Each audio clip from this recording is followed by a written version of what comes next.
उत्तराखंड के ऋषिकेश में चल रही तीसरी G20 बुनियादी ढांचे वर्किंग ग्रुप की मीटिंग का आज आखिरी दिन। मीटिंग में टेक्नोलॉजी, इंफ्राटेक, बुनियादी ढांचे के लचीलेपन समेत तब्दीली आबो हवा जैसे मौज़ूआत पर होगी बातचीत।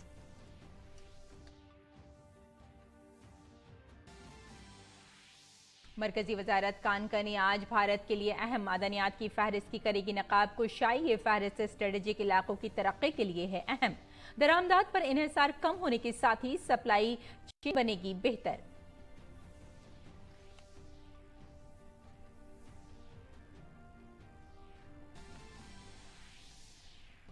माहियों, मवेशी परवरी और डेयरी के मरकजी वजीर परशुतम रुपाला आज माही परवरी महकमे की 9 साला हुसूलियाबियों का लेखा जोखा करेंगे पेश। राजधानी नई दिल्ली में मुनाकिद एक तकरीब में रिपोर्ट फिश डिजीज ऐप भी करेंगे लॉन्च।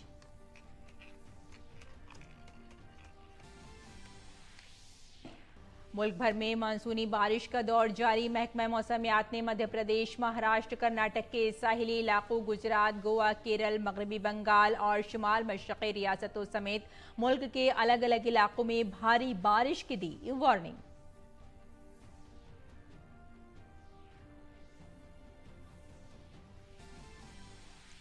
सऊदी अरब के मुक़द्दस शहर मक्का में हज 2023 की अदायगी मुकम्मल। आज हुज्जाज कराम ने अदा की अहम रसूमात। दूसरी तरफ भारत की जुनूबी रियासत केरल में मनाई जा रही है ईद उल अज़हा। लोगों ने ईदगाह पहुंचकर अदा की नमाज दोगाना। गले मिलकर एक दूसरे को पेश की ईद की मुबारकबाद।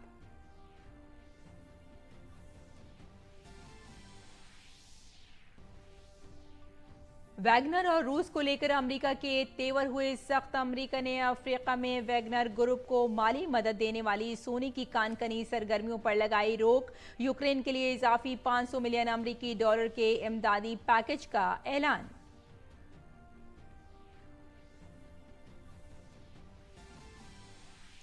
और खेल की खबरों में सैफ चैंपियनशिप में भारत और कुवैत के दरमियान मुकाबला 1-1 से ड्रॉ। दिलचस्प मैच में कप्तान सुनील छेत्री ने भारत की दिलाई बढ़तरी। वहीं अनवर की शानदार गोल ने भारत को बराबरी पर रोका।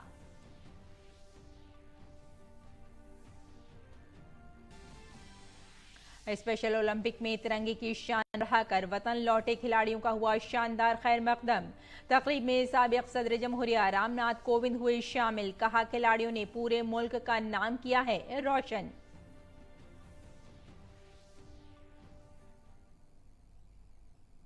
आदाब नाज़रीन, खबरनामे में आपका इस्तकबाल है। मैं हूं आपके साथ रेशमा फारूकी। आइए तफसील से आप खबरों पर नजर डालते हैं।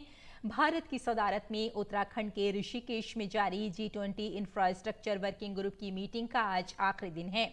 आज मीटिंग में टेक्नोलॉजी, इंफ्राटेक, इंफ्रास्ट्रक्चर की लचक समेत मौसमियाती तब्दीली जैसे मौज़ूआत पर तबादला ख्याल किया जाएगा। उत्तराखंड के नरेंद्र नगर में G20 के इंफ्रास्ट्रक्चर वर्किंग ग्रुप की मीटिंग के दूसरे दिन कल इंफ्रास्ट्रक्चर के लिए बजट मुख्तस करने पर तबादला ख्याल किया गया। इजलास में बुनियादी ढांचे के मंसूबों में क्वालिटी इंफ्रास्ट्रक्चर इन्वेस्टमेंट इंडिकेटर्स को नाफिज करने के तरीकों पर भी तबादला ख्याल किया गया। मीटिंग में शरीक नुमाइंदे आज ऋषिकेश के मुख्तलिफ इलाकों का दौरा करेंगे।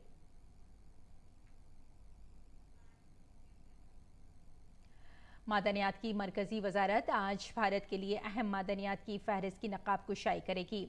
अहम मादनियात की इस फहरिस्त को कोयला, कानकनी और पार्लिमानी उमूर के मरकजी वजीर प्रहलाद जोशी के जरिए रियासती वजीर बराए कानकनी, कोयला और रेलवे राव साहब पाटिल दानवे ने और दीगर मोअज़्ज़िज़ीन की मौजूदगी में जारी किया जाएगा। तकरीब में गैर मुल्की मोअज़्ज़िज़ीन, सनत के नुमाइंदे, मौजू के माहिरीन और आला सरकारी अफसरान समेत मुमताज़ शख्सियात शिरकत करेंगी। अहम मादनियात की फहरिस्त की झलकियाँ एक मुख्तसर दस्तावेजी वीडियो के जरिए दिखाई जाएंगी और तकरीब के दौरान चंद अहम मादनियात को भी दिखाया जाएगा। ये फहरिस्त कानकनी के शोबे में पॉलिसी साजी, स्ट्रेटेजिक मनसूबाबंदी और सरमायाकारी के फैसलों के लिए रहनुमा फ्रेमवर्क के तौर पर काम करेगी। ये पहल एक मजबूत और लचकदार मादनियात के शोबे की तामीर के लिए हुकूमत के अज़्म के जरिए नेट जीरो हदफ को हासिल करने के भारत के वसी विजन के साथ अहम आहंग है। अहम मादनियात की फहरिस्त का जारी होना मादनी वसाइल के मैदान में भारत की खुद इन्हिसारी और सलामती की जस्तजू में एक बड़ी कामयाबी साबित होगा। और कोयले की वजारत को तिजारती कोयला कानों की नीलामी के 7वें मरहले के लिए 35 बोलियां मौसूल हुई हैं। कल बोली लगाने की आखिरी तारीख थी। वजारत ने कहा है कि कोयले की 18 कानों के लिए कुल 35 ऑफलाइन बोलियां मौसूल हुई हैं। ऑनलाइन बोलियां आज नई दिल्ली में खोली जाएंगी।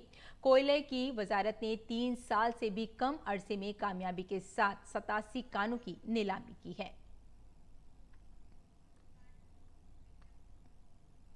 माही परवरी, मवेशी परवरी और डेयरी के मरकजी वजीर परशुत्तम रुपाला आज माही परवरी महकमे की 9 साल की कामयाबियों का हिसाब किताब पेश करेंगे। दारुल हुकूमत नई दिल्ली में मुनक़िदा एक प्रोग्राम में रिपोर्ट फिश डिजीज ऐप का इफ्तिताह भी करेंगे। इस मोबाइल ऐप को ICAR NBFGR ने national surveillance programme for aquatic animal disease के तहत तैयार किया है। इस पहल को हुकूमत की माही परवरी, मवेशी परवरी और डेयरी वजारत की प्रधानमंत्री मत्स्य संपदा योजना के तहत फिशरीज के महकमे की तरफ से फंड फराहम किया जाता है। उम्मीद है कि रिपोर्ट फिश डिजीज ऐप मछली के काश्तकारों को अपने तालाबों में फिन फिश, झींगा और मॉलस्किस में बीमारियों के फैलाव के बारे में मालूमात को फील्ड लेवल के हुक्काम और मछलियों की सेहत के माहिरीन के साथ शेयर करने में मदद करेगी।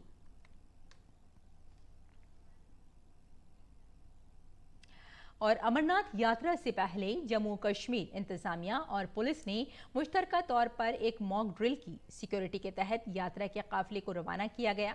अफसरान ने तमाम इंतजामात का जायजा लिया। काबिल जिक्र बात यह है कि 2 माह तवील अमरनाथ यात्रा 1 जुलाई से शुरू हो रही है।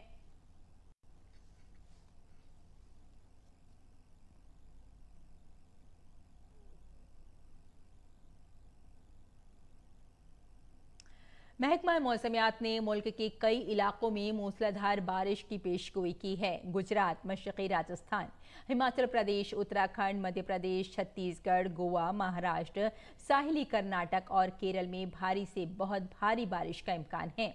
जनूबी मगरबी मानसून आज शुमाली बहराए अरब के बेशतर हिस्सों, गुजरात के बकिया हिस्सों और राजस्थान के कुछ और हिस्सों में आगे बढ़ गया है।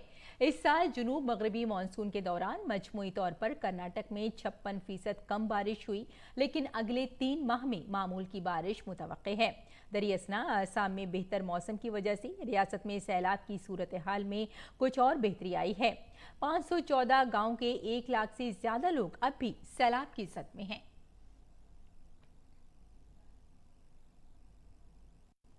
इसके साथ ही महकमा मौसमियात ने दारुल हुकूमत नई दिल्ली में अगले 1 से 2 दिनों में बारिश का इम्कान जाहिर किया है। महकमा मौसमियात के मुताबिक कौमी राजधानी में आज मतला अब्र आलूद रहने का इम्कान है। भारत में इलेक्ट्रिक मोबिलिटी सेक्टर तेजी से फैल रहा है। पिछले साल के मुकाबले में 2021 में इलेक्ट्रिक व्हीकल की फरोख्त में मजमूई तौर पर 168% का जबरदस्त इजाफा हुआ है।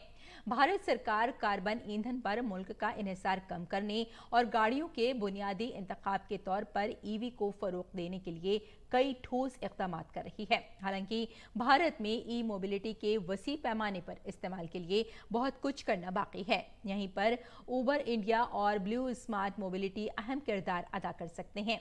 हमारे साथी तापस भट्टाचार्य ने दोनों कंपनियों के नुमाइंदों के साथ खुसूसी बातचीत करके उनके नुक्ता नज़र को समझने की कोशिश की है। ब्लू स्मार्ट एक तरह से एक अलग लेवल पे बिजनेस कर रहा है ई मोबिलिटी को लेके। तो आप अपना बताइए कि किस तरीके से ये जो पॉइंट है कि 2070 तक भारत को नेट जीरो बनना है, प्रधानमंत्री का नारा है, आप कितना कॉन्फिडेंट है कि भारत उसको हासिल भी कर लेगा और ई मोबिलिटी एक बहुत बड़ा उसमें एक योगदान देगा? बिल्कुल, ये बिल्कुल मुमकिन भी है और ये करने के लिए आपको काफ़ी इन्वेस्टमेंट्स भी करने पड़ेंगे, काफ़ी इन्वेस्ट करना पड़ेगा इंफ्रास्ट्रक्चर बनाने के लिए। सो एट ब्लू स्मार्ट हम पूरे मिशन मोड पे हैं कि हम हिंदुस्तान की, भारत की सबसे बड़ी EV राइड हीलिंग सर्विस बनाएं, जो हम बना रहे हैं। हमारे पास ऑलमोस्ट 5,000 गाड़ियाँ हो गई हैं अभी हमारी राइड हीलिंग साइट पे। बट हम चार्जिंग इंफ्रा में काफ़ी निवेश कर रहे हैं। हमने चार्जिंग इंफ्रा में काफ़ी निवेश करके 1 मिलियन स्क्वायर फीट का चार्जिंग इंफ्रा बना लिया है और अगले आने वाले 18 महीने में हम 3 मिलियन स्क्वायर फीट की EV चार्जिंग इंफ्रा बना रहे हैं। और आने वाले समय में सारी गाड़ियाँ ईवी फ्लीट्स पे भी हो जाएंगी और इंडिविजुअल गाड़ियाँ भी ईवी होंगी। बट सबसे बड़ा बॉटलनेक इसके लिए है चार्जिंग इंफ्रा। तो हमारा focus area prime mission mode है कि अगले 18 महीने चार्जिंग इंफ्रा को बड़े रूप में लेके जाएं। जो हम गाड़ियाँ यूज़ करते हैं वो जीरो एमिशन व्हीकल्स हैं, वो कोई एमिशन एमिट नहीं करती हैं। ये ब्लू स्मार्ट 1.0 है। आने वाले अगले 18-24 महीने में ब्लू स्मार्ट अब रिन्यूएबल एनर्जी भी यूज़ करेगा। तो ब्लू स्मार्ट 2.0 के तहत हम क्लीन एनर्जी यूज़ करेंगे, जो क्लीन एनर्जी हमारे चार्जिंग इंफ्रा को पावर करेगी और वो चार्जिंग स्टेशन हमारी इलेक्ट्रिक गाड़ीज़ को पावर करेगा। सो ट्रूली इन ट्रू सेंस हम लोग डीकार्बनाइज करेंगे मोबिलिटी को एट स्केल। और जो हमारा सपना है देश का भी और प्रधानमंत्री का भी, और कि हम नेट ज़ीरो एमिशन हो, वो रिन्यूएबल एनर्जी टू ईवी हो सकता है। और ये बड़े लैंडस्केप पे ब्लू स्मार्ट अब काम कर रहा है, end to end basic, end to end. Aditya आप बताइए, क्योंकि उबर तो अभी तक जो एग्रीगेटर है उसमें हम देख पा रहे हैं कि जो traditional mode of vehicle use कर रहा है, लेकिन अब धीरे धीरे आप लोग उबर ग्रीन लेके आ रहे हैं। कितना आप लोग एक्साइटेड है कि ये मतलब देश के कोने कोने में जाए और एक तरह से ये भी एक तरह से रेवोल्यूशन हो जाए? सबसे पहले मैं आपको ये बताना चाहूँगा कि हमारा एक ग्लोबल कमिटमेंट है उबर में कि 2040 which is much earlier than 2070, 2040 तक हम जितनी भी गाड़ियां हैं प्लेटफॉर्म पे वो एमिशन फ्री गाड़ियां होनी चाहिए। वो अभी ईवी होंगी, हाइब्रिड होंगी, ये सब चल रहा है, बट हम बहुत जल्दी 2040 तक हम उबर में कमिट कर चुके हैं कि हम सारी गाड़ियों को एमिशन फ्री कर देंगे। हम फ्लीट ऑपरेटर्स बना रहे हैं जो ये गाड़ियाँ लेंगे, ये गाड़ियों को खरीदेंगे, इन गाड़ियों को चलाएंगे, चार्जिंग पॉइंट और चार्ज पॉइंट स्टेशंस भी चलाएंगे, सो दैट वो एंड टू एंड इंटीग्रेटेड तरीके से पूरा का पूरा सर्विस चला सकें हमारे लिए। उबर ग्रीन जो हमने सर्विस लॉन्च किया है वो भी हमारे लिए अभी ऑपरेटर चला रहे हैं। तो गोइंग फॉरवर्ड अभी बहुत जल्दी ही हम उबर ग्रीन की सर्विस भारत के हर बड़े बड़े शहर में लॉन्च करना शुरू कर देंगे। कब तक एक्सपेक्ट करें कि दिल्ली, मुंबई, कोलकाता, जो 4-5 जो मेट्रोपॉलिटन सिटीज है, वहाँ पे हम कब तक एक्सपेक्ट करें उबर ग्रीन लेके आए कि एक तरह से ये इन जगहों पे पहुँचे? अगले 1 साल के अंदर हमारी पूरी कोशिश रहेगी कि उबर ग्रीन जो है भारत के हर बड़े शहर में आ जाए। जितने भी मेट्रो शहर हैं उसमें हम उबर ग्रीन की शुरुआत कर दें। शुरुआत छोटी होगी लेकिन इवेंचुअली हम उसको बहुत जल्दी बढ़ाते रहेंगे। क्या हम एक्सपेक्ट कर रहे हैं कि बाहर भी खासतौर से वेस्टर्न कंट्रीज में जो बहुत ही टफ मार्केट है ब्रेक करना, क्या हम वहाँ पे देख पाएंगे कि ब्लू वहाँ पे चले?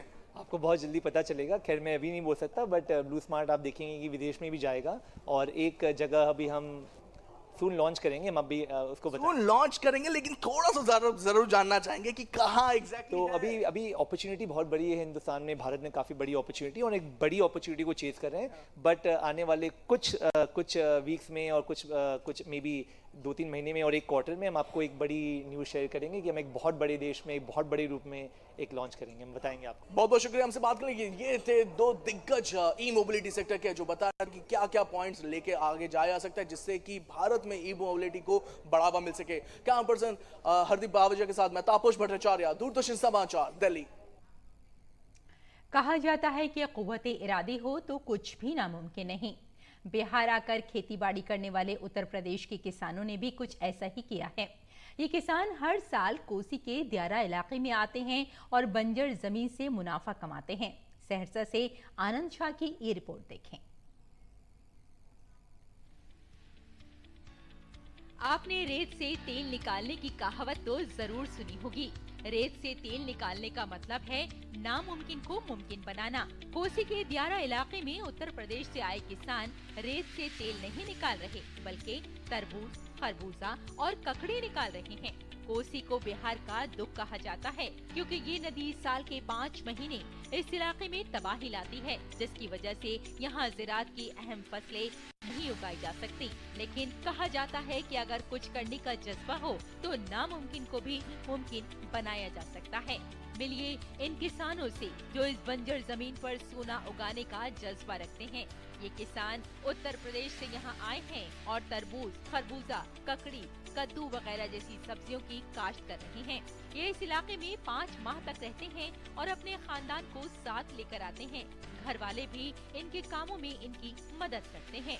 ये किसान सहरसा जिले के बलुआहा पुल के नीचे कोसी दियारा इलाके में बलुई मिट्टी में उगने वाली तमाम फसलें लगाते हैं। ये किसान नवंबर के महीने में यहाँ आते हैं और सैलाब से पहले उत्तर प्रदेश वापस चले जाते हैं। कोसी का जमीन है बालू का, यहाँ पे हम लोग 8-10 साल से खेती करते हैं। ये बलवा पुल से लेके नेपाल तक जितना भी ये बालू वाला ज़मीन है यहाँ पे सब पे खेती होता है। यूपी से आए हैं बलवा पुल के नीचे सारसा कोसी नदी पे खेती कर रहे हैं तरबूज वाला। यहाँ से लगा कर नेपाल तक का खेती है। इसके लिए ये किसान यहाँ की तकरीबन 700 एकड़ जमीन मुकामी लोगों से लीज पर लेते हैं। इनकी फसल की पैदावार की मांग बिहार, उत्तर प्रदेश, आसाम और त्रिपुरा जैसी रियासतों में भी है, जिसकी वजह से अगर इन किसानों की मानी जाए तो इसमें इन्हें काफी मुनाफा होता है। ये बालू की ढेर है जिस पर ये सोने की भा की कीमत में उपजा करके अपना 2 पैसा कमा रहे हैं। बिहार के कोसी दियारा इलाके में कल तक जो जमीन बेकार समझी जाती थी, आज इन किसानों ने इसे जरखेज बना दिया है। इससे साबित होता है कि मजबूत कुव्वते इरादी के बलबूते पर नामुमकिन को मुमकिन बनाया जा सकता है। सहरसा से आनंद झा की रिपोर्ट, डीडी न्यूज उर्दू खबरें। लब्बैक अल्लाहुम्मा लब्बैक ला शरीक लका लब्बैक के साथ पीर के रोज से मनासिके हज का आगाज हुआ था। आज यानी 10 जुल्हिज्जा को मनासिके हज के अरकान पूरे हो गए हैं। हुज्जाज कराम मुज़दलिफा में नमाज फज्र अदा करने के बाद तुलुए आफ्ताब से कब्ल मिना के लिए रवाना हो गए। मिना में बड़े और आखिरी जमरात पर कंकरियां मारी जा रही हैं। कुर्बानी का सिलसिला भी शुरू हो गया है। 11 और 12 जुल्हिज्जा को मिना में क़याम करके तीनों जमरात पर ज़वाल के बाद कंकरियां मारी जाएंगी। 14 जुल्हिज्जा को कुछ लोग होटल मक्का मदीना जाएंगे और कुछ की वतन वापसी शुरू होगी। वाज़ेह रहे कि हर बरस माह ज़िलहिज्जा की 8 से 12 तारीख को मक्का मुकर्रमा में कुछ मखसूस अरकान अदा किए जाते हैं। इन अरकान की अदायगी को इस्लामी इस्तिलाह में हज का नाम दिया गया है। हज इस्लाम के 5 बुनियादी अरकान में से एक है और हर साहिब इस्तिताअत बालिग मुसलमान पर जिंदगी में एक मर्तबा फ़र्ज है। दूसरी तरफ भारत की जनूबी रियासत केरल में ईद उल अजहा मनाई जा रही है। लोगों ने ईदगाह पहुंचकर नमाज दोगाना अदा की और गले मिलकर एक दूसरे को ईद की खुशियों की मुबारकबाद पेश की।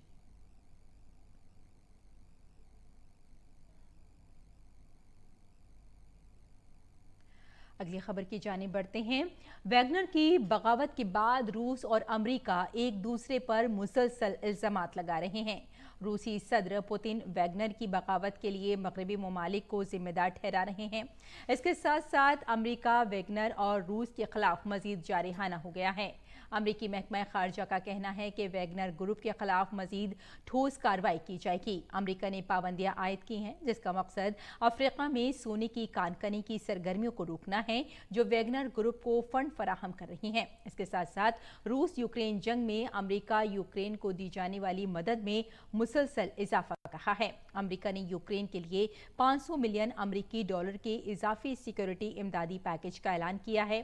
पेंटागन ने मंगल को कहा कि अमेरिका यूक्रेन के रूस के खिलाफ लड़ाई की हिमायत में 500 मिलियन डॉलर तक का नया फौजी पैकेज फराहम करेगा। पेंटागन ने कहा कि इस पैकेज में जमीनी गाड़ियों और high mobility artillery rocket system के लिए जंगी साजो सामान शामिल होंगे, बशमूल ब्रेडली जंगी गाड़ी और स्ट्राइकर आर्म्ड पर्सनल कैरियर। इसके अलावा पैकेज में यूक्रेन की फिजाई दिफाई जरूरियात को पूरा करने के लिए तमाम तकाजे भी शामिल होंगे।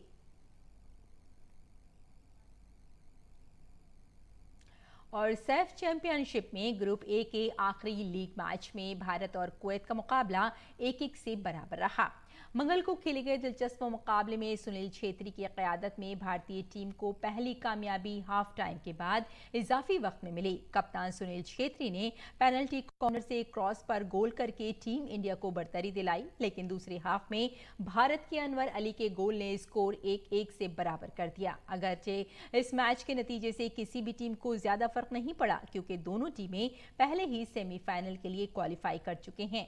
इस मैच के नतीजे में कुवैत ग्रुप ए में सरफहरिस्त है। इसके साथ ही टीम इंडिया दूसरे नंबर पर रही।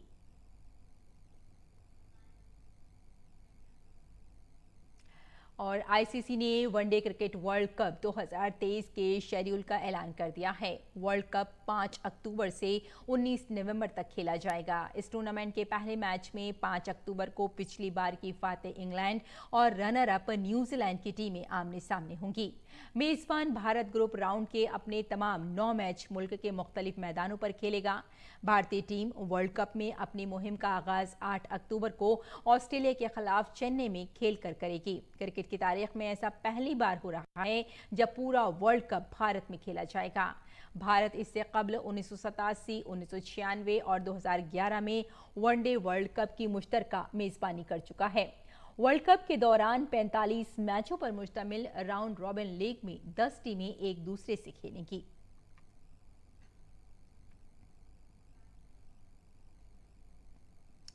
और जर्मनी में मुनक्किदा स्पेशल ओलंपिक्स में तिरंगे की शान बुलंद करके वतन लौटने वाले खिलाड़ियों का दिल्ली के जवाहरलाल नेहरू स्टेडियम में शानदार इस्तकबाल किया गया। इस मौके पर साबिक सदर रामनाथ कोविंद ने खिलाड़ियों की हौसला अफजाई की और कहा कि इन खिलाड़ियों की कामयाबियों पर पूरे मुल्क को फख्र है। दूसरी तरफ प्रोग्राम में मौजूद मरकजी वजीर सरबानंद सोनोवाल ने पीएम मोदी की मिसाल देते हुए कहा कि मोदी जी हमेशा कहते हैं कि खेलोगे तो खिलोगे और तमगा जीतने के बाद आपका चेहरा भी चमक रहा है। इस मौके पर दिल्ली के एमपी गौतम गंभीर ने भी खिलाड़ियों की हौसला अफजाई की। खास बात यह है कि स्पेशल ओलंपिक्स के इस एडिशन में भारतीय खिलाड़ियों ने कुल 202 तमगे जीते हैं, जिनमें 76 तिलाई, 75 चांदी और 51 कांसे के तमगे शामिल हैं। इनमें से 89 तमगे खवातीन खिलाड़ियों के नाम रहे।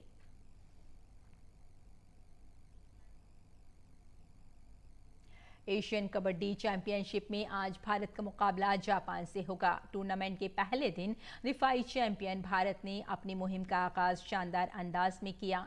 टूर्नामेंट से पहले भारत ने मेजबान जनूबी कोरिया और चेन्नई ताइपे के खिलाफ जीतकर पॉइंट्स टेबल में सरफहरिस्त मुकाम हासिल किया। जापान के खिलाफ आज होने वाले मैच में भारत अपनी जीत का सिलसिला जारी रखने और टॉप पर अपनी पोजीशन मजबूत करने की कोशिश करेगा।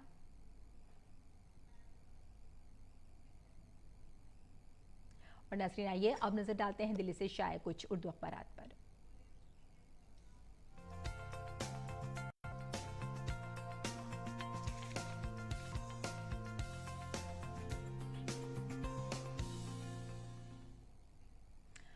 तो नाज़रीन, अखबारात के जायजे में आइए सबसे पहले बात करते हैं रोजनामा राष्ट्रीय सहारा की।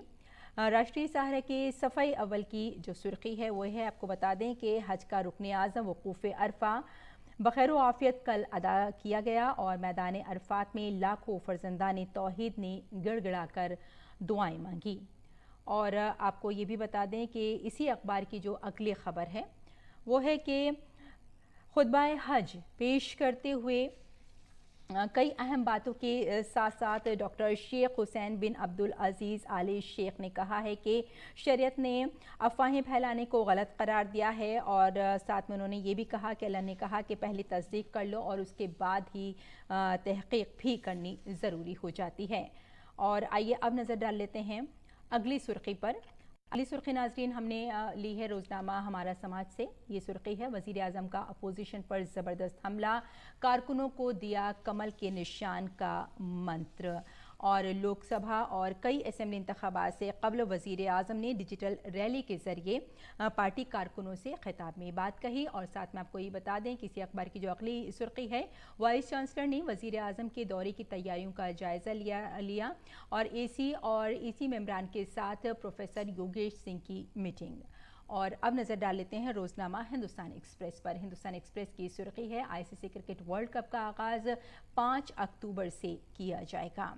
और इसी अखबार की अगली सुर्खी भी देख लेते हैं। इस अखबार की अगली सुर्खी है नाज़रीन कि सऊदी अरब में पहली मरतबा मुक़द्दस मकामात की सड़कों का जो मुआयना है वो ड्रोन्स के ज़रिए किया जाएगा।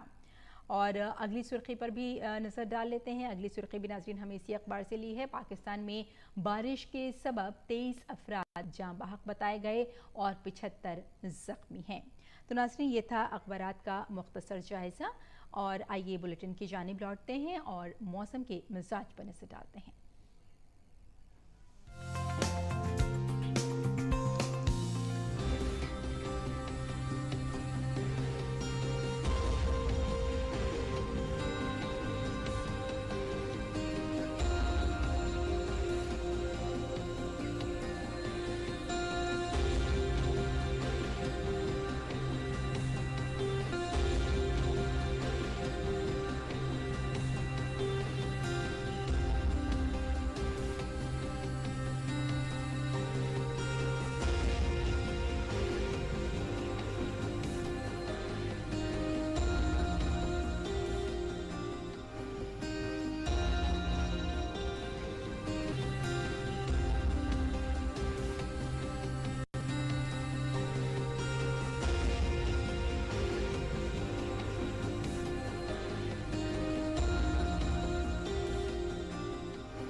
तो नाज़रीन, इस बुलेटिन में फ़िलहाल इतना ही। इजाज़त दें। आदाब।